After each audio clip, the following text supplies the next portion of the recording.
An Ireland for All is about helping people to own their own homes. An Ireland for All means safer and more secure communities.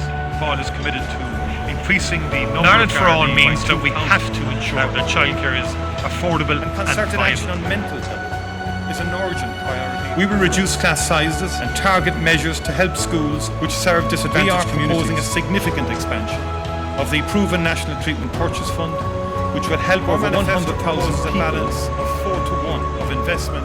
Completely reject the taxation policies which benefit the wealthiest the most. We'll hire the doctors, nurses and other professionals we need. It has always been our belief that disadvantaged communities need far more, and we will put in place multi-agency teams to lead. We understand the urgency of climate change and that it involves difficult choices.